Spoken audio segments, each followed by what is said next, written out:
Setiap orang pernah mengalami masa-masa buruk dalam hidupnya. Entah itu sedih, kecewa, gagal melakukan sesuatu hal, ataupun tidak percaya diri, itu sangatlah wajar.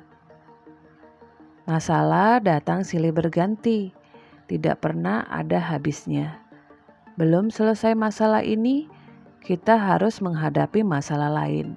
Contohnya, hari ini kita dihadapi dengan masalah keluarga.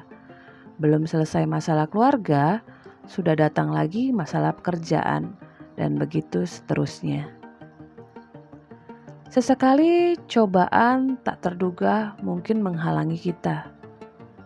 Kita tidak mempunyai harapan sehingga membuat kita khawatir dan tidak tahu apa yang harus kita lakukan. Dan akhirnya kita mulai meragukan diri kita sendiri. Coba kita pikirkan, dari sekian banyak masalah yang kita hadapi, berapa banyak yang benar-benar kita terima? Banyak hal terasa amat menyakitkan. Kita sembunyikan agar terlihat tegar dan bertanggung jawab. Berusaha kuat, padahal hatinya menangis. Tahu nggak kamu, sebenarnya kamu hanya melihat orang lain atau berpikir untuk orang lain. Kamu sudah menomorduakan diri kamu sendiri. Padahal saat ini kamu yang terluka dan mereka tidak merasakan apa yang lagi kamu rasakan. Sekarang mulailah berpikir tentang diri kita.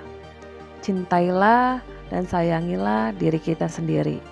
Karena kalau bukan kita sendiri yang mencintai diri kita, bagaimana orang lain bisa mencintai dan menyayangi kita? Artinya, bukan hanya menerima penampilan atau fisik, melainkan pikiran dan perasaan. Yang membedakan kita dari makhluk Tuhan yang lainnya adalah kita memiliki emosi yang beragam. Seringkali kita lebih memilih dan membiarkan diri kita merasakan emosi. Contohnya, emosi kesedihan dengan cara menangis. Namun, kenyataannya kita sebisa mungkin mencegah hal itu terjadi. Karena pandangan orang umumnya mengenai air mata adalah tanda kelemahan. Pandangan tersebut sebenarnya menghambat kita untuk merasa unik dan berharga. Akibatnya, seringkali kita berpura-pura baik-baik saja, meskipun merasa tidak baik-baik saja bukanlah dosa. Begitu gampangnya kita mengungkapkan cinta kepada orang yang kita sayangi. Begitu gampangnya kita menghargai pekerjaan orang lain. Begitu gampangnya kita memeluk orang lain saat dia bersedih dan melakukan segala cara untuk menghiburnya agar dia tersenyum. Jika kita bisa melakukannya kepada orang lain, kita juga bisa melakukannya pada diri kita sendiri. Pertanyaannya, apakah kita mau menerima dan memeluk diri kita sendiri saat kita sedih, takut, atau marah? Kita harus menjawab iya, karena dengan cara itu kita akan menjadi kuat. Tidak menahan perasaan kita saja sudah menunjukkan kasih sayang pada diri kita. Terkadang kita sering merasa bersalah ketika kita ingin berhenti sejenak. Kita juga dituntut untuk bersyukur terhadap semua masalah yang kita hadapi. Karena selalu beranggapan bahwa orang lain juga mengalami hal yang lebih buruk daripada yang kita hadapi.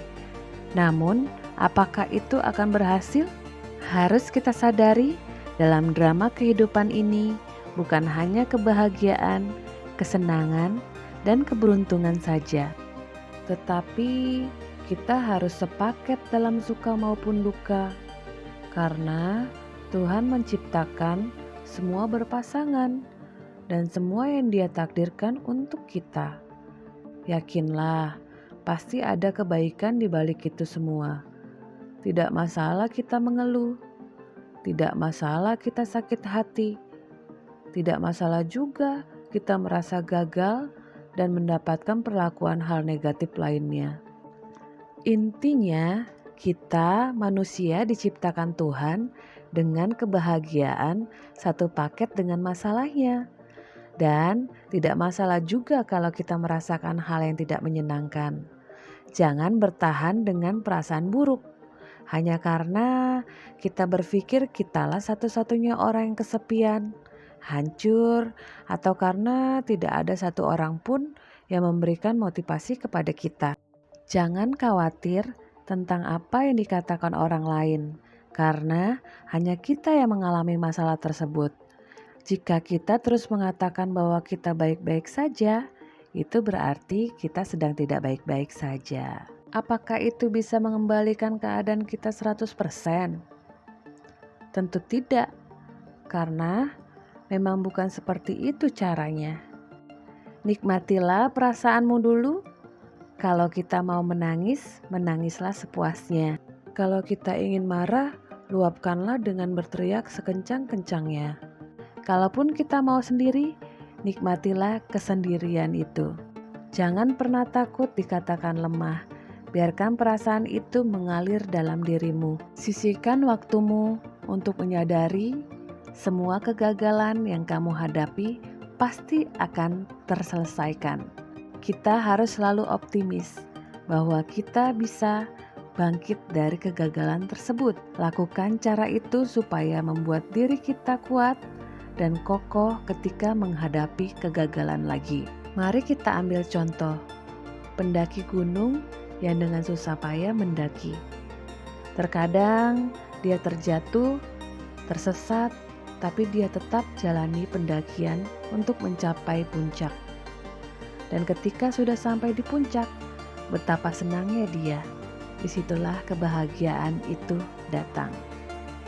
Tanamkan dalam diri kita bahwa kita bisa dan mampu menghadapi permasalahan hidup ini. Hidup itu seperti ujian. Kita harus tetap belajar agar bisa melewati dengan sukses. Sehingga kita mendapatkan hasil akhir, yaitu kebahagiaan yang dapat mengembalikan semua menjadi lebih baik. Harus kita ingat, semua tidak ada yang abadi. Kebahagiaan, keberhasilan, kesedihan, kegagalan hanya bersifat sementara. Semua ada masanya. Terima kasih.